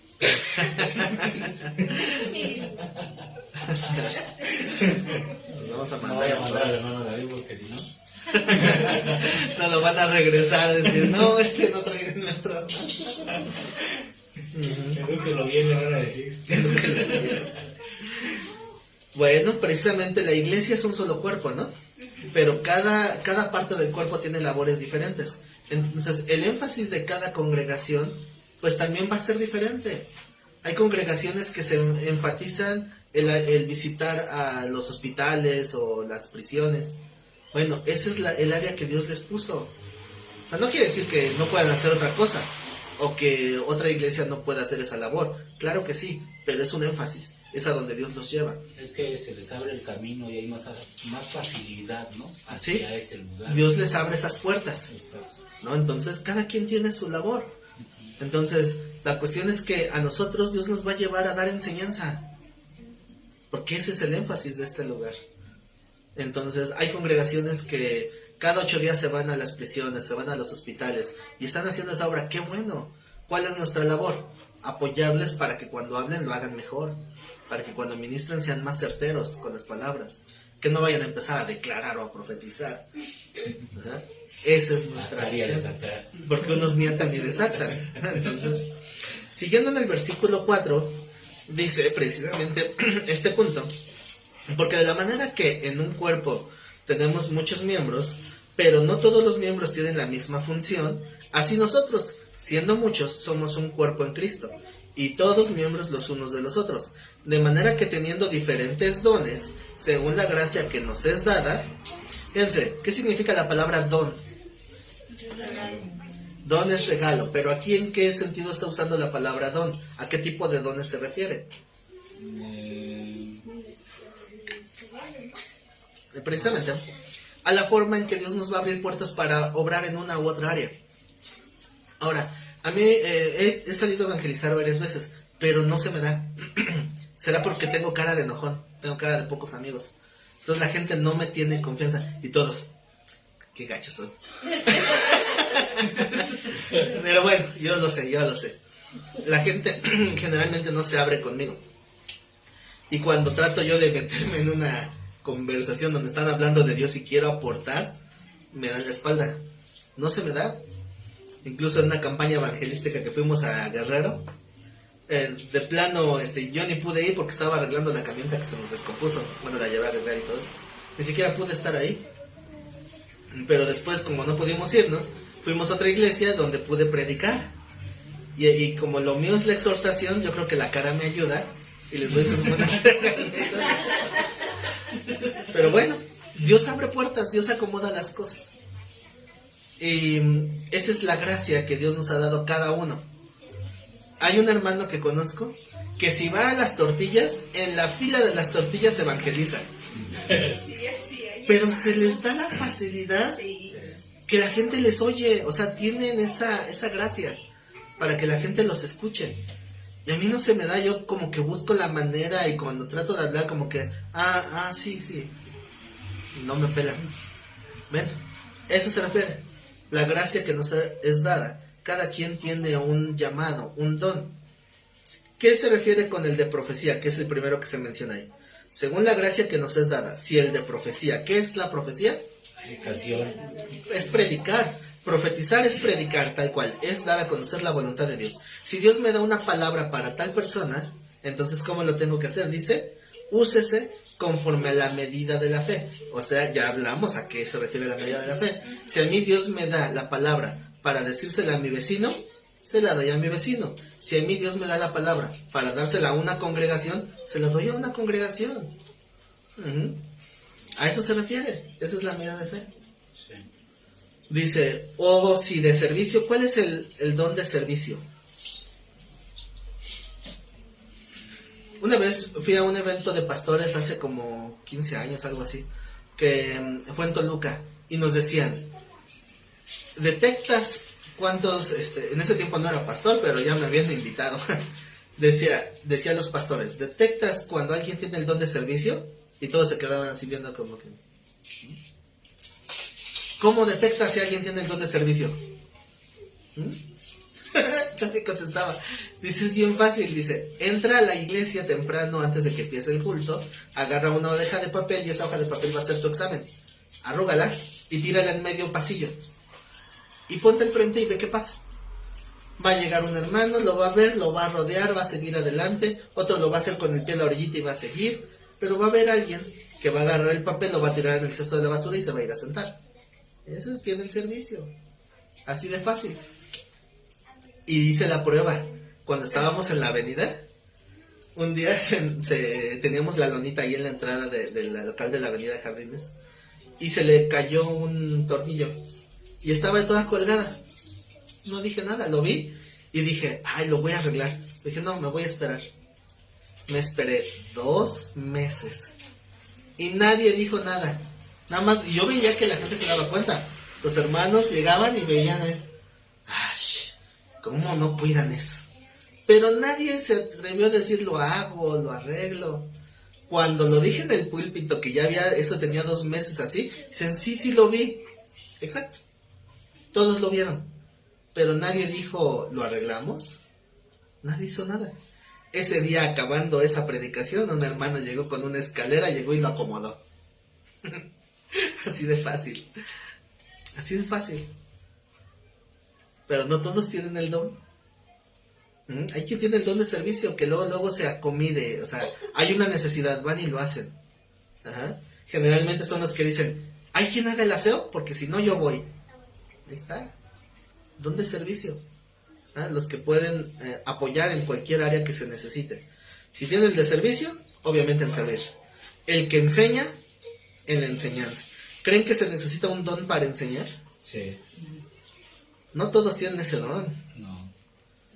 Y no quiero decir que yo lo tenga, porque hay predicadores que yo los escucho que tienen ese don y me quedo así como que quiero que siga, quiero más. Pero normalmente predicadores como yo predicamos y se duerme. algunos. Quiero al baño, no dormir la cara. Quiero al baño, no dormir la cara. Eso es bueno, pastor. Para los que padecen insomnio. No, pues sí. Les digo que mis prédicas curan el insomnio. A mí no me duerme y ya tengo insomnio. Siempre me lo decía. Siempre me lo decía mi suegro. No puedo dormir en la noche, voy a ir a escuchar tu prédica para poder dormir. Sí, pero bueno. Entonces, no me estoy tirando para que me levanten, no, pero es la verdad. O sea, no me considero un buen predicador, pero hay hermanos que tienen ese don. Pero también hay hermanos que nomás no sirve para la enseñanza. Bueno, pero también depende no tanto del predicador, ¿no? Sino también de uno, del hambre que tenga uno.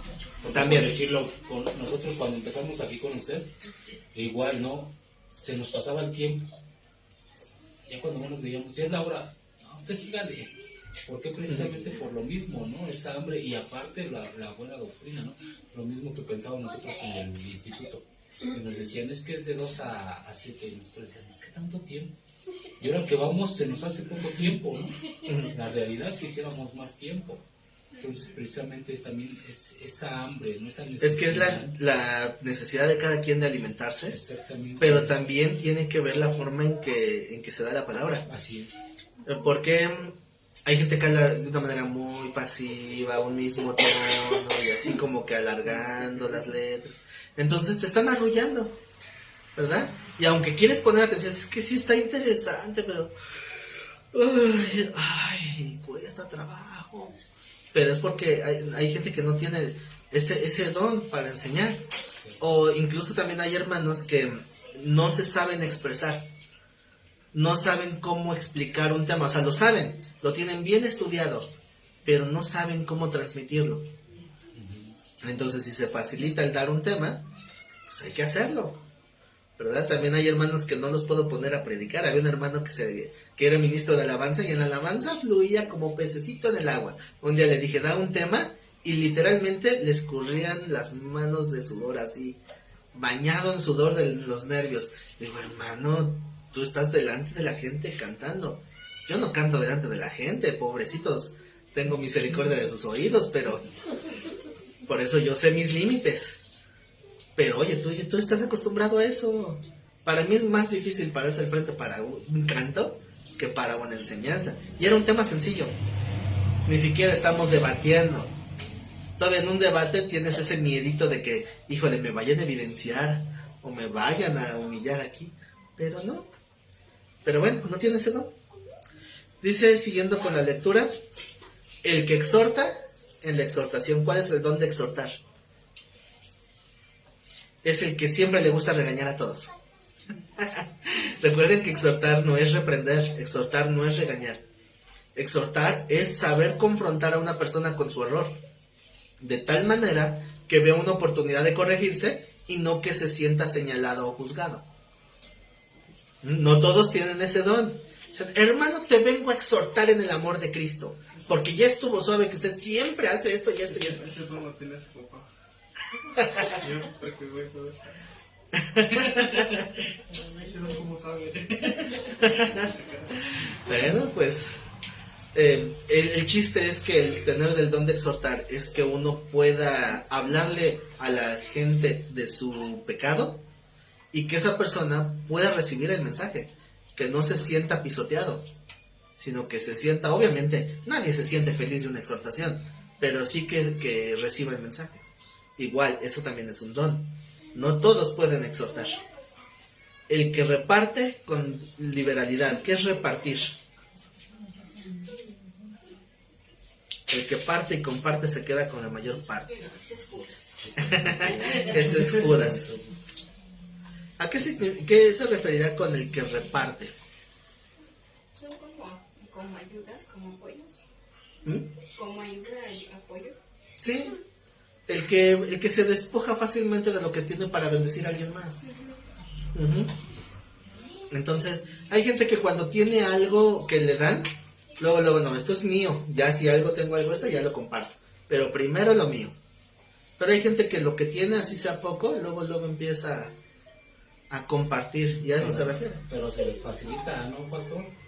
Uh-huh. Que aunque sea una pieza de fruta, ellos andan repartiendo, aunque sea de a cachito o un pan, andan repartiendo de a cachito. Sí. Pero ya se les facilita, ahora sí que es fácil para ellos hacerlo. Uh-huh. Muchas veces a nosotros no nos es fácil, ¿no? Así es. Y me acuerdo de un testimonio como testimonio, de una maestra que tuve en la universidad, que ella me platicaba que un día sale de trabajar y era tarde, tenía hambre y como no había comida, encuentra un puesto de tortas. Entonces, bueno, pues aunque sea una tortita de esas tortas de las megatortas, ¿no? Entonces, cuando ya le van a dar la torta, llega un tipo ahí todo sucio, mal vestido, y que le dice, disculpe, es que no he comido, ¿no me convidaría de su torta? Entonces ella decía, ay, pero justo ahorita yo que tengo un montón de hambre, pero como le dio miedo de que le fuera a hacer algo, que le parte la mitad de la torta y dice, toma, pero dice, se la dio de mala gana. Y como que ahí está, ya, deja de fastidiar. Y ahí en lo que estaba pagando y guardando sus cosas para irse del puesto de tortas, se le queda viendo al que le dio esa mitad de torta para ver qué hacía. Y se fue con un grupo de gente que estaba ahí en una banqueta y que abre la torta y que empieza a repartir cachito que de jamón, que de quesito, que de bolillo y a repartirle a todos. Dice esta maestra, dice, ay, me sentí tan mal. O sea, yo pensando que pues está abusando, lo que sea. Y todo, o sea, le di nada más media torta y repartiéndolo como entre 10, 20 personas. Dice, ya ni me comía a gusto mi mitad de torta. Yo dentro de mí le hubiera dado la otra mitad y se hubiera comprado otra. Digo, si siente ese cargo de conciencia. Pero bueno, cada quien. No todos tienen el don de repartir, ¿verdad? De compartir de lo que tienen. Más bien esa sería la palabra que yo considero apropiada. Compartir. Sí. ¿Dónde me quedé? En el 8, ¿verdad? El que reparte con liberalidad. Liberalidad significa sin ningún estorbo en el corazón. El que preside con solicitud. Hasta para ser líder se necesita el don, para presidir. ¿Sabían que a veces el pastor no tiene el don para presidir? A veces son otros hermanos los que pueden organizar y dirigir mejor, más que el mismo pastor, aunque se tiene esa idea, ¿no? El pastor preside, porque el pastor es el responsable. Pero a veces hay hermanos que tienen ese don de presidir, a lo que llamamos líderes natos, ¿verdad? Que se les da el poder dirigir. El que hace misericordia, ¿cómo? ¿Qué es misericordia? El que de repente puede dar una limosnita, el que puede ayudar a alguien que necesita, tal vez no de cosas físicas, sino de apoyar con algún trabajo, hacer algo por los demás. O sea, pero es algo que esa persona no merece, por eso se llama misericordia. O sea, si tú haces algo a alguien que te lo va a pagar, eso no tiene mérito. O con la intención de que te lo paguen, no tiene mérito. Lo que tiene mérito es que tú hagas algo o le des algo a alguien que no te lo pueda recompensar, para que entonces sea misericordia. Pero resulta que hay unos que hacen su misericordia y después están, ay, es que yo tenía esto, pero como se apareció fulanito, pues ni modo, lo tuve que ayudar. O sea, eso es lo que está mal. Si vas... O ¿sí? los que dan perdón y lo publican, ¿no? Y andan publicando, ¿verdad? Es que dicen, aquí haciendo, con su celular, aquí haciendo mi buena acción del día, tome usted, ahí se graban. Por eso a mí no me agradan esos videos donde hay youtubers que hacen sus buenas obras ante la cámara. Hazlo sin cámara. Si vas a hacer tu contenido, haz un contenido que sea atractivo a la gente. Es que yo lo hago así para darles ejemplo. Que el ejemplo sea de los que están ahí de testigos. Creo que vaya de misionero no llevo cámara. No. No. No. Así conozco una hermana que va de misionera y fotos y con todos y ahí estábamos todos. Por servicio. No sé si sea la misma hermana que conozco, que también La misma lleva a pasear al Facebook, también lo evidencia. No hay que tener evidencias de las buenas obras que haces. Mejor que sea solamente entre Dios y esa persona y ya. Nada más. Porque entonces pierde todo mérito. O sea, no necesitas dar testimonio de eso. Necesitas dar testimonio de la palabra, o sea, predicar la palabra. No el que la gente te vea haciendo una buena obra. Entonces, que si va a ser aplicar la misericordia con alguien, que sea de buen ánimo y no que te andes quejando, que te andes luciendo, ¿verdad? A eso se refiere. La misericordia con alegría. ¿Cómo se define el amor? No me vayan a decir que es un sentimiento. Como lo de Corintios, ¿no? Espera. Es todo lo que dice en Corintios 13. Son las características del amor. Pero en grandes rasgos, el amor no son palabras y no son sentimientos. El amor es una decisión de bendecir. Eso es el amor. Es una acción. Sí, o muchas. O sea, se define en actuar de tal manera que bendigas. Eso es el amor. Pero muchos hacen sus buenas obras con dobles intenciones. Y por eso... Algo, ¿no? ¿Mm? Muchos esperan algo. Sí, esperando, por lo menos la palmadita o el aplauso, que digan, ay, qué buena gente. Entonces eso ya es buscar un pago, ¿verdad? Aunque sea solo un reconocimiento. Por eso, todas estas obras, todos estos dones que hablamos en los versículos anteriores, el versículo 9 lo resume en que el amor sea sin fingimiento. Es decir, que no haya una doble intención más que la de bendecir, que sea motivado por el amor. Aborreced lo malo, seguid lo bueno. Es decir, aprende a discernir para que tus decisiones sean conforme a la voluntad de Dios. Eso significa lo bueno. Y lo malo es obviamente el error.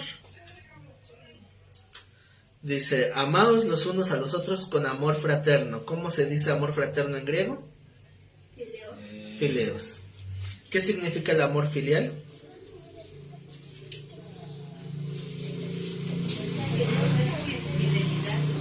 Más bien se deriva de fidelidad. Es amor entre hermanos.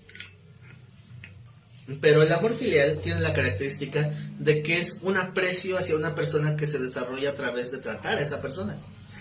O sea, el amor filial no surge de la nada. El amor filial es algo que se genera a través de conocer. Es como el amor entre hermanos, ¿no? Sí, o amigos también. Ujú.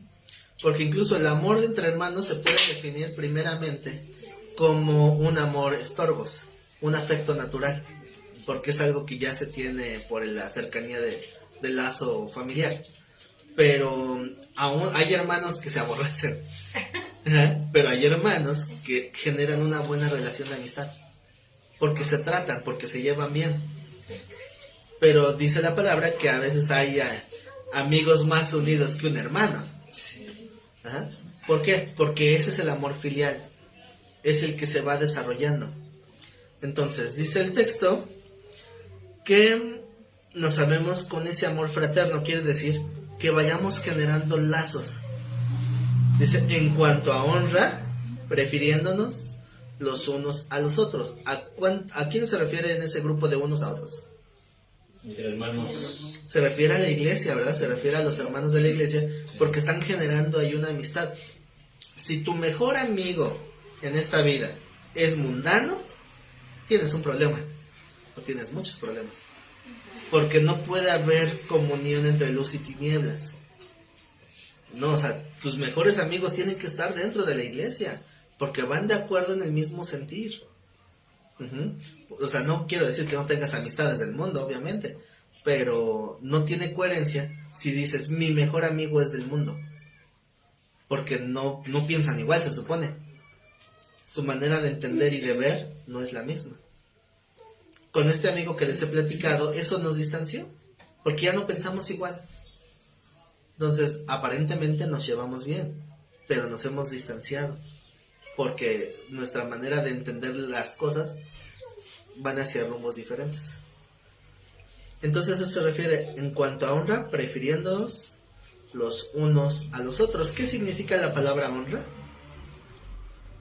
Es un reconocimiento, ¿no? Reconocimiento. ¿Saben cómo se escribe tiempo en inglés? Time. Bueno, de esa manera en que se escribe, así se pronuncia la palabra griega que significa honra, time, con acento en la E, time. ¿Qué significa valorar? Aquí honrar significa darle valor.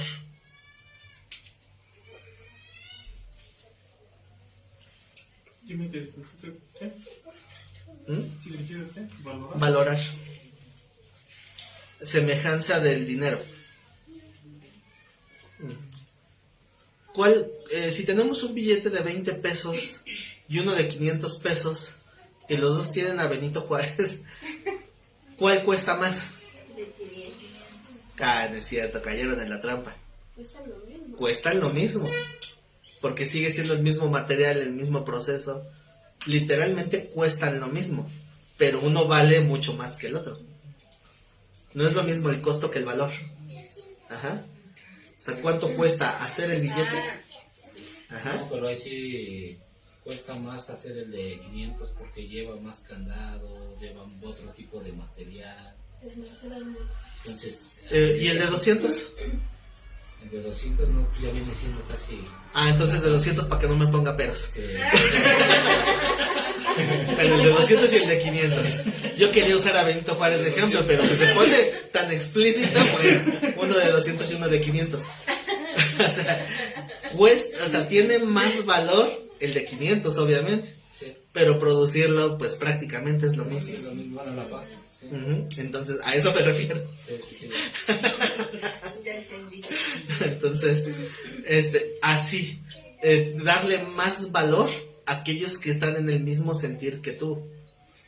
Obviamente sabemos que no podemos hacer acepción de personas, pero en el contexto de la relación de amistad, del trato entre la gente, a ese sentido es darle más valor a los de la iglesia, más honra. En ese sentido, en el que tengamos lazos más cercanos con los que están en ese mismo sentir de adorar a Dios y no con un pagano, un mundanote. Ajá. No es hacer acepción de personas, no es menospreciar a los del mundo, es, yo creo que hasta en cierto punto, algo de sentido común, ¿verdad? Que estamos en el mismo canal, en el mismo sentir. ¿Qué pasa si le digo a un hermano del mundo, oye, te invito a ver la película la de Medias Tintas, que es una de mis películas favoritas? Va a decir, ay no, qué aburrido, mejor vamos a ver Mario Bros. Sí. Ah. Se supone que decir, no, la de Medias Tintas es una película que da mensaje, que atrae a la reflexión. Pero el del mundo no le va a dar ese valor. Entonces, esa es la perspectiva, sentido común, ¿verdad? Tenemos mejores lazos con aquellos que tienen el mismo sentir que nosotros. ¿Dónde iba? En el 10, en el 11. En lo que requiere diligencia, o sea, en lo que requiere prestar atención, diligencia es prestar atención, ¿no? Sí. No perezosos. ¿Qué significa ser perezoso? Ay, no sé. ¿Qué es ser perezoso? Flojo. El postergar, el no hacer las cosas en el momento. ¿Ah? Con espíritu fervoroso. ¿Espíritu fervoroso en perezoso? Dice todo lo contrario. Dice con un celo sin negligencia, con espíritu fervoroso, sirviendo al Señor. Ah, sí, pero es porque dice adelante fervientes en espíritu. Ah, sí. Aquí no dice perezoso. Pero ¿cómo decía antes? A ver, vuélvalo a repetir, por favor. Y con un celo sin negligencia. Ah, es que la palabra negligente en el griego es la misma que perezoso. ¿Negligente? Como también cuando dice la parábola, siervo negligente, que el que escondió su talento en la tierra, también se traduce como perezoso. Sí. Indolente, pesado, fastidioso, negligente, perezoso, molesto.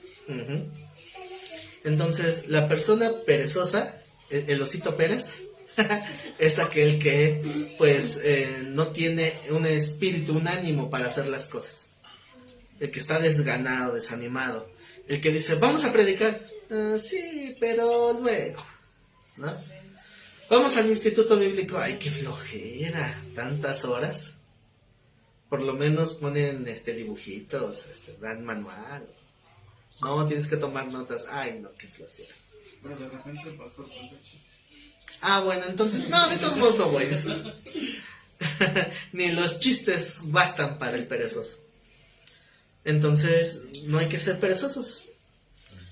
Dice, no perezosos, sino fervientes en espíritu. El ser ferviente es lo opuesto a la pereza, porque ferviente hace alusión al agua hirviendo, o sea, que no está quieta, que está activa, que está moviéndose. Conozco mucha gente que cuando no hace nada, se duerme. Que tienen que estar activos en todo momento, porque si no se duerme. Y lo peor es que en la noche no me da sueño. Entonces hay que estar fervientes. Esa palabra ferviente hace alusión también a lo de donde dice el Señor, ojalá fueran fríos o calientes, ¿verdad? Porque habla de ese fervor. Fervientes en espíritu, es decir, estar animosos. ¿qué sentir tienen cuando se expone un proyecto de la iglesia? O sea, ¿cuál es su sentir? Como que, pues ahí háganlo ustedes. O que digan, sí, vamos a participar. Lo que yo llamo el espíritu del Chavo del 8, ¿no? Que dice, sí, vamos y hacemos. Y luego, y así todos emocionados. O sea, yo quiero que cuando haya un proyecto de la iglesia digan, yo quiero participar, yo quiero hacer algo también. Ajá. Así que ahorita estamos en abril. El aniversario es hasta agosto. Ya se están preparando algunas actividades, ¿verdad? Para agosto. Pero ¿por qué no alguien más que diga, quiero hacer algo para el aniversario? No sé, tal vez exponer una pequeña reflexión de 5 minutos. Porque alguien que diga, yo quiero formar parte de ese día, de ese evento. ¿No? Que digan, algo tengo que participar.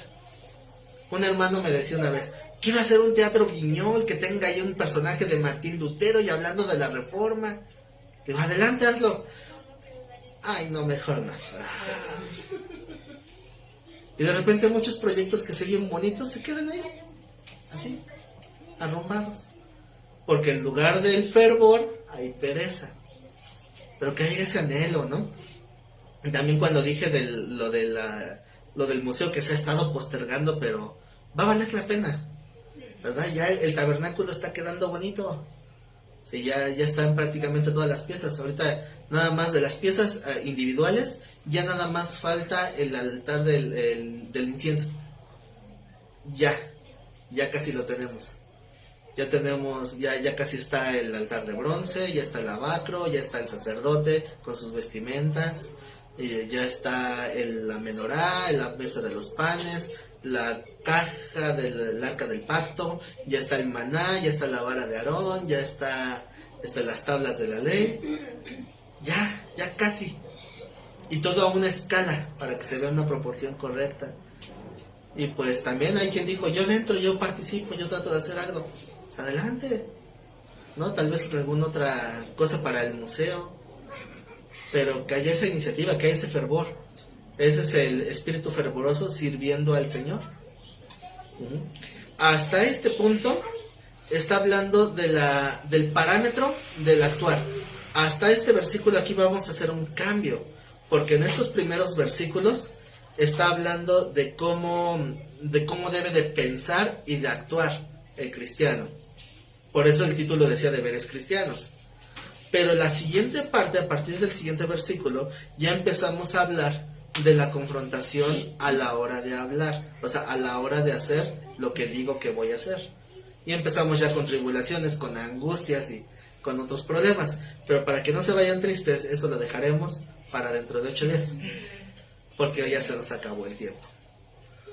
Así que no se pierdan dentro de 8 días a la misma hora y por el mismo canal.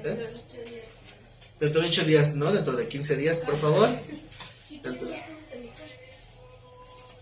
Pues como vean, si quieren que se haga en casa del hermano, si quieren ir allá a Jardines, ustedes decídanlo. No tengo problema. Pero pues ya nos pondremos de acuerdo, ¿verdad? Por lo pronto, pues despido a mis hermanos que están en línea. Gracias por seguir esta transmisión. Y pues, primeramente Dios, mañana los espero en la clase de numerología, que esperemos que es la última parte. Según, ese es el plan. Esa es la idea. Así que tenemos clase mañana de numerología, el martes el culto. Y bueno, ya de ahí las siguientes hasta el sábado las clases del instituto. Así que pues nos estaremos viendo la próxima. Que Dios los bendiga.